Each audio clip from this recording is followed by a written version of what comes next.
Hello, welcome to internet technology institute.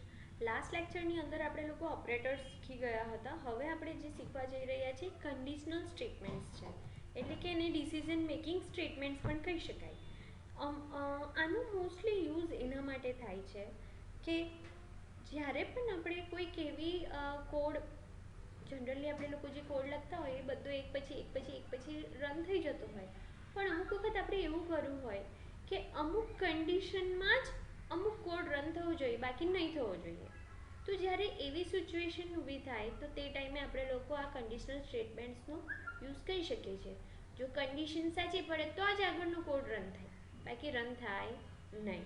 તો conditional statements in C programming are use to make decision based on the condition. Condition પર જ decision લેવાય. Conditional statements execute sequentially when there is no condition around the statement. જ્યારે કોઈ condition નથી હોતી ત્યારે એ સિક્વન્સમાં એક પછી કોડ રન થતો જ જાય છે. If you put some condition for a block of statement, the execution flow may change based on the result evaluated by the condition. તો તમે જ્યારે કન્ડિશન એક મૂકશો અને કન્ડિશન સાચી પડશે તો જે બ્લોક હશે એ રન થશે, અને જો કન્ડિશન ખોટી હશે તો એના પ્રમાણેનું તમારું એક્ઝિક્યુશન ચેન્જ થશે. એટલે રન ટાઈમે ડિસાઇડ થાય કે કયો કોડ ક્યારે રન થશે. પહેલેથી જ કમ્પાઇલ ટાઈમે ખબર ના હોય કે ભાઈ કયા ટાઈમે કયો કોડ રન થશે. જ્યારે રન કરીએ ત્યારે જે કન્ડિશન સાચી પડે એ કોડ રન થાય. This process is called decision making in C. Its statements are as below. તો એના માટે અલગ અલગ સ્ટેટમેન્ટ્સનો યુઝ થાય છે. તો ફર્સ્ટ સ્ટેટમેન્ટ છે ઇફ, સેકન્ડ છે if else, third nested if, fourth switch statement અને ફિફ્થ નેસ્ટેડ સ્વિચ સ્ટેટમેન્ટ. આમાં મેઇન જોવા જઈએ તો ઇફ એલ્સ છે, ઇફ એલ્સ એ છે. જો તમે એમાં તમને ખ્યાલ આવી જશે તો બાકી તો બધું ઇઝી છે. બાકી તો એકનું એક સમથિંગ રિપીટ થાય એ ટાઈપનું છે. તો હવે આ પહેલાં ફ્લો ચાર્ટ જુઓ. શું થાય છે કે અહીંયા પ્રોગ્રામ સ્ટાર્ટ થાય છે. હવે તમે જ્યારે પણ સ્ટડી કરશો ત્યારે તમને ફ્લો ચાર્ટ બનાવવાનો આવશે તો આ સિમ્બોલ ફ્લો ચાર્ટનો સ્ટાર્ટિંગ પોઈન્ટ તરીકે યુઝ થાય છે. ડાર્ક કલરમાં આખું ફિલ થયેલું રાઉન્ડ સર્કલ એને સ્ટાર્ટિંગ પોઈન્ટ કહેવાય. પછી જ્યારે પણ ડિસિઝન કોઈ ચેક થતું હોય, ડિસિઝન મેકિંગ સ્ટેટમેન્ટ્સ હોય, એને આ સ્ક્વેરની અંદર મૂકવામાં આવે છે, ડાયમંડ શેપ સ્ક્વેરમાં. તો આની અંદર મૂકી અને કન્ડિશન સાચી હોય તો પછી જે કોડ રન થવાનો હોય એ રેક્ટેંગલમાં મૂકવામાં આવે છે, અને જો ફોલ્સ પડે તો પછી એક્ઝિટ. તો આ એક્ઝિટ માટેનું આ સિમ્બોલ છે. તો પહેલાં સ્ટાર્ટ થઈ કન્ડિશન, સ્ટાર્ટ થયા પછી પ્રોગ્રામ સ્ટાર્ટ થયો. પ્રોગ્રામ સ્ટાર્ટ થયા પછી કન્ડિશન ચેક થાય છે કે જો કન્ડિશન સાચી છે તો એ નીચે જશે અને આ બ્લોકની અંદર જે કોડ હશે એ રન થશે અને પછી પ્રોગ્રામ ફિનિશ થશે. હવે સપોઝ કે કન્ડિશન ખોટી પડે છે તો એ ફોલ્સ થશે, તો એ ડાયરેક્ટ જ પ્રોગ્રામ ફિનિશ થઈ જશે. Use the if statement to specify a block of C code to be executed if a condition is true. Condition સાચી હશે તો જ કોડ રન થશે. The if statement is used to check some given condition and perform some operations depending upon the correctness of that condition. Condition સાચી ખોટી પડે છે એના પર જ આધાર રાખે છે કે કયું રન થશે, શું થશે. It is mostly used in scenario where we need to perform the different operations for the different conditions. The flowchart of the if statement is as given beside. તો અહીંયા જે તમને બતાવ્યો છે એ રીતનો જ તમારો flowchart છે. હવે એનો સિન્ટેક્સ સમજીએ અને કોડ સમજીએ. તો આ રીતે એની સિન્ટેક્સ છે.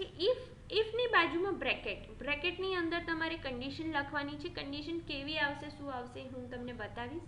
અને પછી રાઉન્ડ બ્રેકેટ ઓવર કર્લી બ્રેસની અંદર તમારે જે કોડ રન કરવો હોય એ કોડ લખવાનો છે.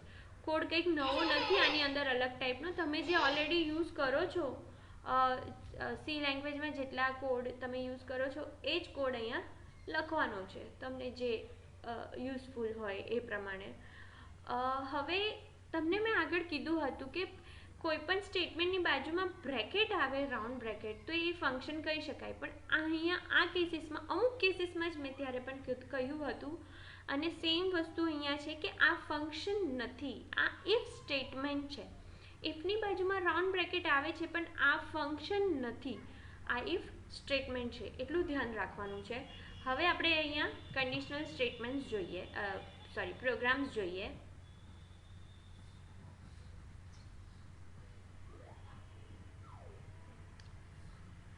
સો અહીંયા જુઓ, x = 2, y = 3 લીધું છે. હવે અહીંયા કન્ડિશનમાં ચેક કરાયું છે, આ less than, greater than, yes આપણે લાસ્ટ લેક્ચરની અંદર જ શીખ્યા છે, જે છે રિલેશનલ ઓપરેટર. તો રિલેશનલ ઓપરેટરમાં આ જ વસ્તુ હતું કે બંને વસ્તુ ચેક થાય. અને મેં તમને ત્યારે પણ કહ્યું હતું કે જો કન્ડિશન સાચી પડશે, રિલેશનલ ઓપરેટરમાં કન્ડિશન સાચી પડશે તો એ રિટર્ન 1 કરશે, અને ખોટી પડશે તો રિટર્ન 0 કરશે. તો સેમ વસ્તુ અહીંયા અપ્લાય થાય છે.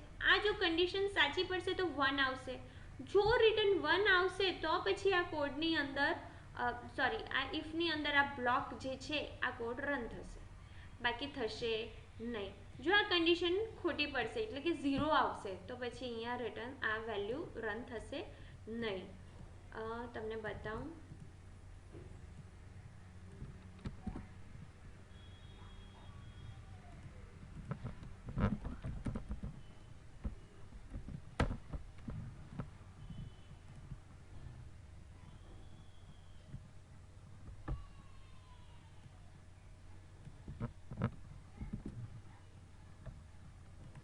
હવે જુઓ અહીંયા શું ચેક કર્યું છે, x = 2 અને y = 3.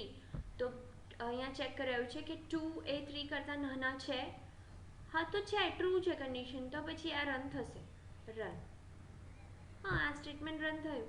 હવે હું અહીંયા ગ્રેટર ધેન મૂકી દઉં તો એ 0 રિટર્ન કરશે એટલે ખોટું હશે, તો એ રન થશે નહીં, અંદરનું સ્ટેટમેન્ટ રન થશે નહીં, આ બ્લોકની અંદર જ ઇવન નહીં જશે. હવે આની જગ્યાએ ડિરેક્ટલી હું 1 મૂકું છું એટલે તમને ખ્યાલ આવશે. 1 મૂકીશ તો આ કન્ડિશન ટ્રુ છે એટલે કે અહીંયા 1 આવ્યું એટલે ટ્રુ કહેવાય, અને 0 મૂકીશ તો એ રન થશે નહીં. તો આ તમને ખ્યાલ આવવો જોઈએ કે આ કન્ડિશનના રિટર્ન વેલ્યુઝ પર ડિપેન્ડ કરે છે. જો કન્ડિશનની વેલ્યુ રિટર્ન 0 થાય છે તો એ ફોલ્સ ગણશે, અને 1 થાય છે તો ટ્રુ ગણશે. તો x y is boolean expression, it can only be true or false if whatever is in the parenthesis is true.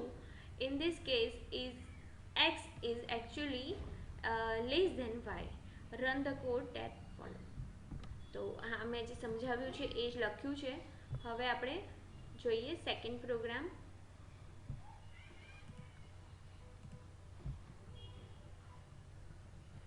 Even અને ઓડ ચેક કરાવ્યું છે આની અંદર, ઇવન જ ખાલી ચેક કરાવ્યું છે. ઇવન એટલે શું એ તમને ખ્યાલ જ છે કે જેને 2 વડે ભાગી શકાય.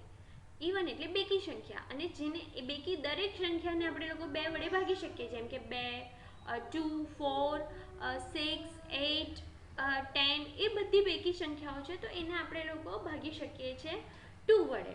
તો 2 વડે જેને ભાગી શકાય એ ઇવન નંબર કહેવાય. તો આપણે અહીંયા શું કર્યું છે, પહેલાં તો યુઝર પાસેથી વેલ્યુ એન્ટર કરાવડાવી છે, પછી ચેક કર્યું છે કે એ 2 વડે ભાગી શકાય છે. જો ભાગી શકાતું હોય તો આપણે અહીંયા મેસેજ ડિસ્પ્લે કરાવી દીધું છે કે આ વેલ્યુ જે આવી એ ઇવન છે. તો એ રીતે આપણે કર્યું છે. પ્રોગ્રામ રન કરીને આપણે જોઈએ. તો હવે એ પ્રોગ્રામ રન કરી જોઈએ. આપણે વચ્ચેનો જ પોર્શન લઈ અને અહીંયા પેસ્ટ કરીએ છીએ. તમે કોડ બ્લોક્સમાં રન કરી શકો છો, એવું જરૂરી નથી કે આ જ કરવું. હવે યુઝર પાસેથી વેલ્યુ એન્ટર કરાવડાવીએ, આપણે નાખીએ 15 ઓડ નંબર છે એટલે કોઈ આઉટપુટ આપશે નહીં. હવે ફરી આપણે લોકો 16 ફરી રન કરવું પડશે. 16 ઇઝ ઇવન નંબર. તો જેને 2 વડે ભાગી શકાય એ ઇવન નંબર, અને જેને 2 વડે ભાગી નહીં શકાય એ ઓડ નંબર.